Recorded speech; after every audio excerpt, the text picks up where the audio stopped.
Hey, what is going on, everyone? Well, I'm so glad you have took your time to spend with me right here today. I am your co-host for the MRB Wrestling Review Show, Mike Big Rock Wilson. And just a couple of nights ago, we just saw Monday Night Raw. Last night, the show kicked off with Triple H and Curtis Axel one-on-one. And what happened? Vince McMahon stopped the match not only once but twice, and every time Vince McMahon stopped the match, Triple H would restart the match. He would restart it even to an Iron Man match, and all that resorted to Vince McMahon taking the ring bell from ringside along with him and just left the ring. And I like what's going on here with Triple H and Vince McMahon, the interesting dynamic that was really strong in the beginning.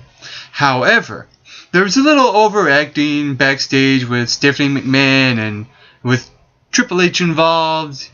And later on, Stephanie McMahon wanted Triple H and Vince to try to get along because of the interesting dynamic going on between Triple H and Vince McMahon. The only thing that fell flat was, though, at the end, it felt like a comedy. Really, what I wanted to see was, something happening, that would make you want to tune in to see next week's Raw between Triple H and Vince, and that did not happen at all. So, hopefully, next week will be redemption for the McMahon family. Also, last night, Kane defeated United States Champion Dean Ambrose via disqualification. What I like about that is that right now, Kane will face Dean Ambrose for the United States Championship at Payback. What's interesting is that Kane, don't matter if he loses, he looks good. And he will also help elevate Dean Ambrose, not only Dean Ambrose, but the U.S. Championship as well. And for Dean Ambrose to defeat a bigger superstar, a legit win over Kane would, again, solidify the Shield. Not only the Shield, Dean Ambrose, and the United States Championship. Also last night, The Miz defeated Cody Rhodes last night. Now, the Intercontinental Championship at Payback has now been changed because Fandango suffered a concussion during Friday Night SmackDown in a match against Zack Ryder. And, well, I was a little hesitant because Michael Cole announced that it will be The Miz versus Wade Barrett one-on-one for the Intercontinental Championship until Paul Heyman came out and made an announcement that Curtis Axel will be involved, so it will still be a triple threat match that I love. I think that Curtis Axel is a good replacement for the Intercontinental Championship picture because Paul Heyman aligns himself with champs and world champs.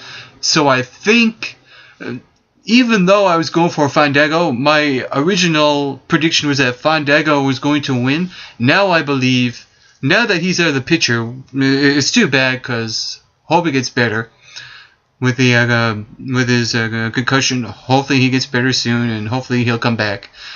But in the meantime, Curtis Axel is now in the triple threat. So right now it's looking like Curtis Axel will be the Intercontinental Champion after Payback. Also last night, the World Heavyweight Champ Dolph Ziggler returned and confronted Chris Jericho. And it resulted in a one-on-one match between Chris Jericho and Big E Langston, in which Chris Jericho got the victory. Chris Jericho looks good going into Payback, with momentum on his side. But what's interesting is that I'm wondering if still CM Punk will even show up at Payback. Again, like I said before, he might return, but he'll probably will not wrestle. He might just cut a promo and just leave the ring.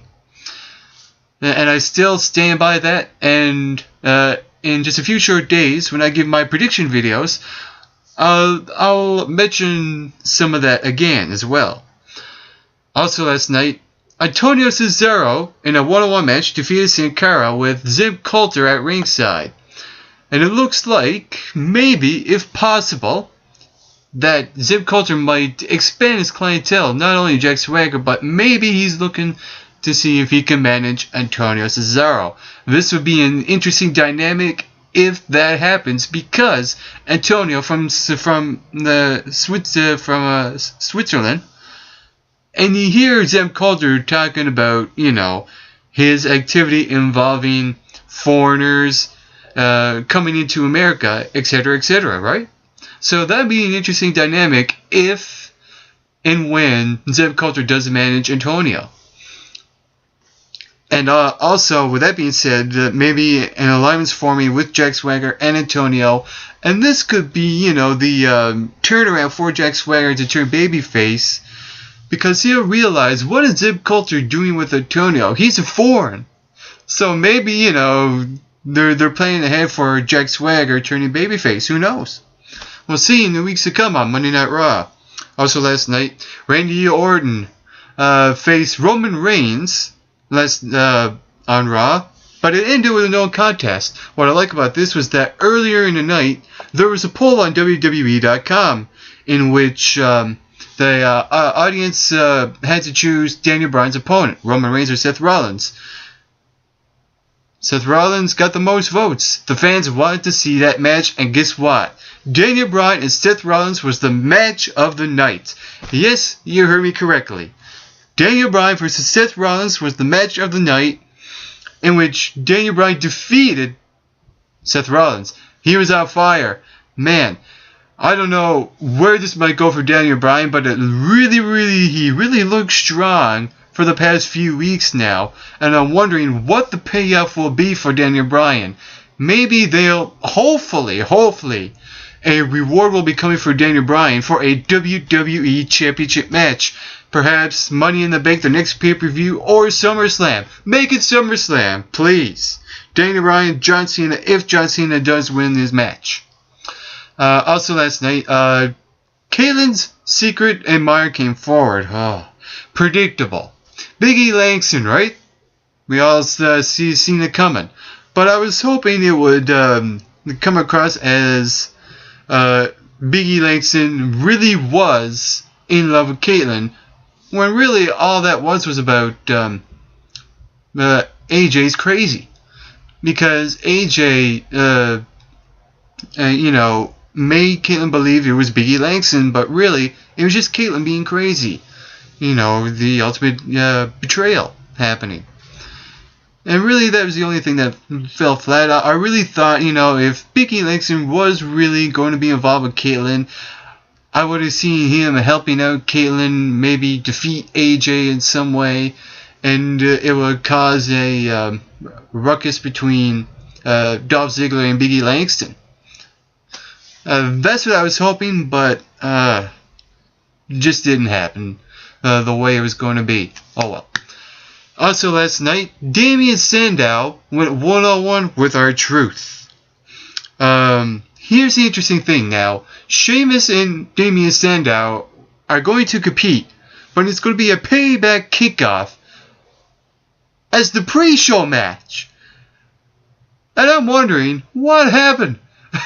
I mean, WWE put so much time into the Sheamus and Damien Sandow matchup coming at Payback, and then just dropped to a pre-show match. It should have been on the Payback card, come on. I mean, what do you expect? I guess the 3 Stages of Hell is gonna, take over the entire show, right? Which kind of sucks, because if I were to look forward to watching a pay-per-view, I want to see more matches on the card. Instead, this 3 Stages of Hell match, which I'll get to right now, will just completely take over the show, which is unacceptable for a pay-per-view. And with that being said, John Cena and Ryback confronted each other with the Lumberjacks around ringside. I'm not really looking forward to this, because this is going on way too long, and it should end at Payback. And I'm just going to leave it at that. That was my review for Monday Night Raw. I am your co-host for the MRB Wrestling Review Show, Mike McRock Wilson, signing out. To all you rock and bold viewers watching this installment on the MRB Wrestling Review Show, get plenty of rest, and always do your best.